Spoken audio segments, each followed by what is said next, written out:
What's good mga kuya? Gagawan ko ng bagong tub tong mga apple snail.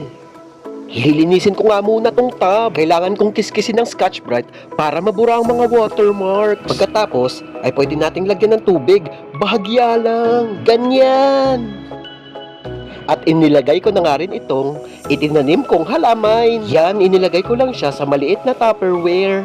Ito ang magsisilbing pagkain ng mga apple snail. Siguradong magugustuhan nila to. Kailangan lumaki sila at tumaba dahil balang araw ay lulutuin natin sila sa gata. Napakasarap! At punuin na natin ng tubig. Hindi ko alam ang tawag sa halaman na to. Marami akong ganitong tanim. Sakali man na maubos na ng apple snail, marami tayong pamalit. Napakaganda na itong halaman na to. Lalo na pag submerge. Tingnan nyo, di ba?